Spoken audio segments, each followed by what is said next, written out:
Cold porcelain air-dry clay is a versatile medium that allows artists of all skill levels to create beautiful and enduring pieces. Unlike traditional clay, cold porcelain doesn't require firing in a kiln. It air-dries to a hard, durable finish. This makes it an appealing choice for both beginners and experienced crafters. In this essay, we'll embark on a creative journey to craft a stunning rose from cold porcelain. With each step, you'll witness the transformation of simple ingredients into an exquisite work of art. This delicate flower, with its intricate layers of petals, holds a timeless appeal. Whether you're drawn to its elegance, symbolism, or simply the joy of creation, crafting a cold porcelain rose is a rewarding experience.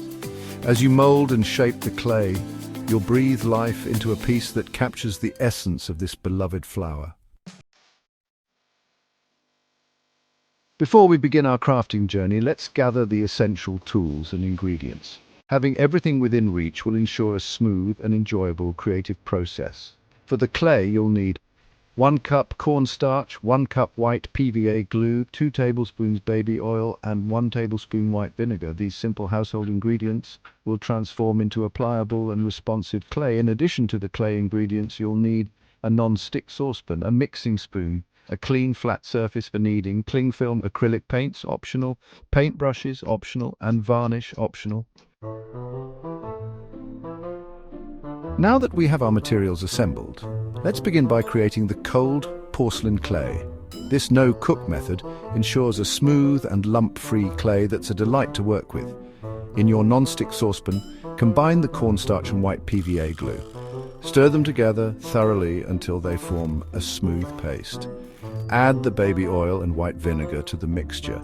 These ingredients will enhance the clay's flexibility and prevent cracking during drying. Continue stirring the mixture over low heat until it thickens. The clay is ready when it pulls away from the sides of the pan and forms a ball.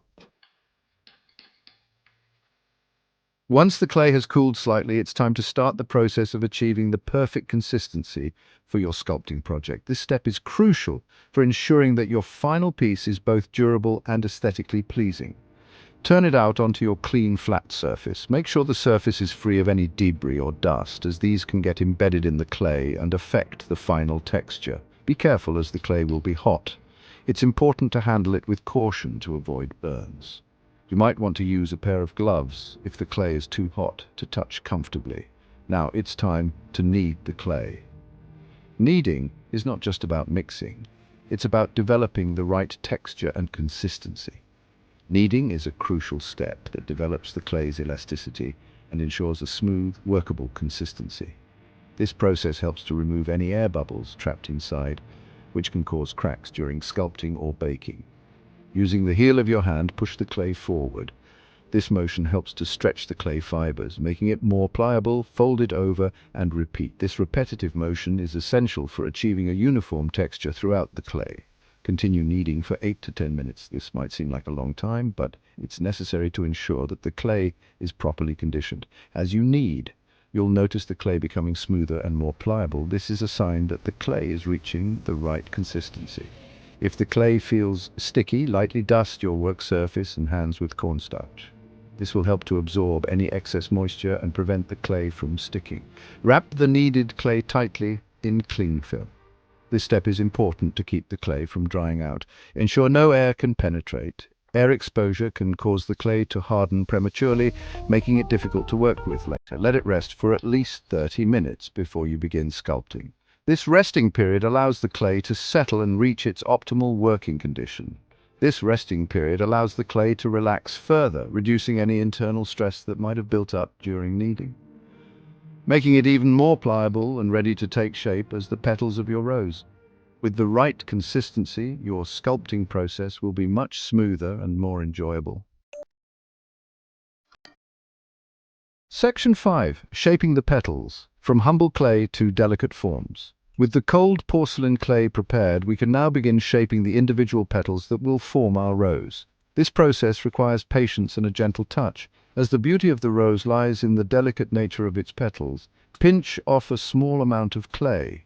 This piece will be the starting point for one of the many petals that will come together to form the rose.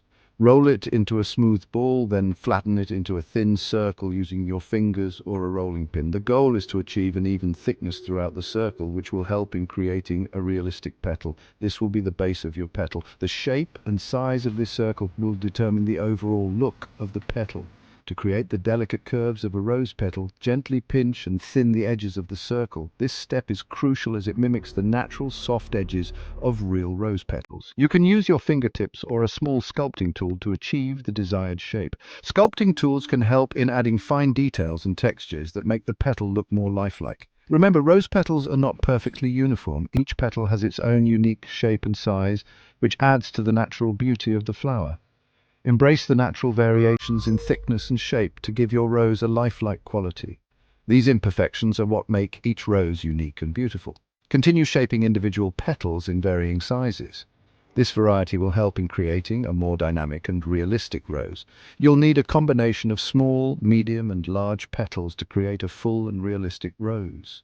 Each size serves a purpose in the overall structure of the flower, with smaller petals forming the inner layers and larger ones creating the outer layers. Section 6, the heart of the rose, assembling the inner bud. The heart of the rose, the tightly furled inner bud, forms the foundation for the blossoming petals. Take a small amount of clay and roll it into a teardrop shape. This will be the center of your rose. Wrap the smallest petals around the teardrop-shaped bud.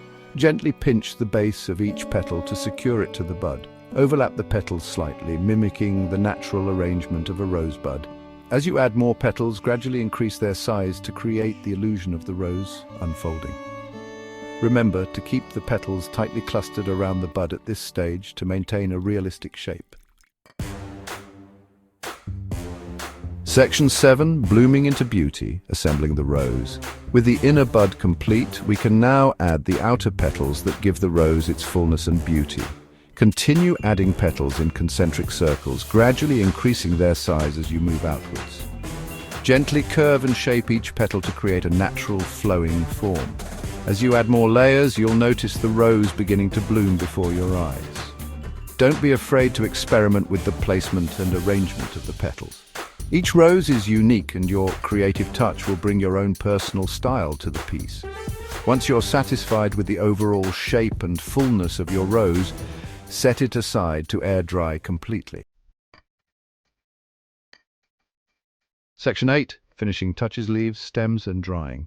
While the rose dries, you can create leaves and a stem to complete your masterpiece.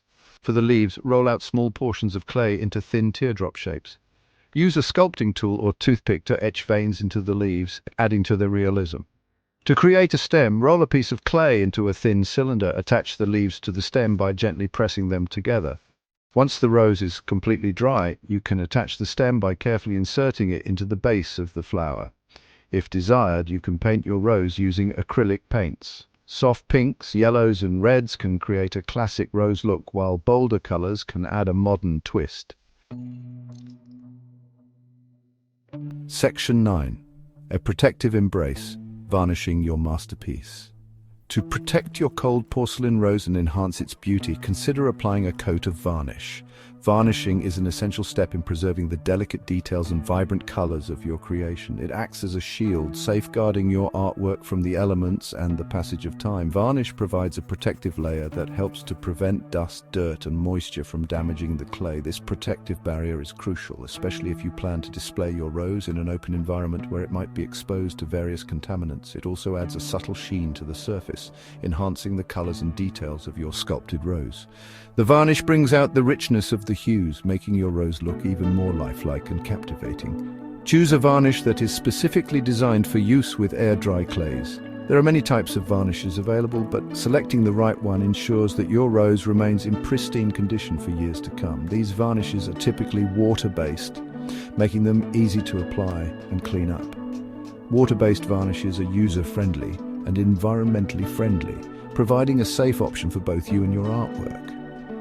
They also dry clear, ensuring that the natural beauty of your cold porcelain rose shines through. The clarity of the varnish means that it won't alter the original colors or details of your rose, preserving its authenticity. Apply the varnish in thin, even coats, allowing each coat to dry completely before applying the next. This method ensures a smooth, flawless finish without any streaks or bubbles, giving your rose a professional look. Once the varnish has dried, your cold porcelain rose is complete, a testament to your creativity and a beautiful, lasting reminder of the joy of crafting. Display it proudly, knowing that your hard work and attention to detail have resulted in a stunning piece of art that will be cherished for years to come.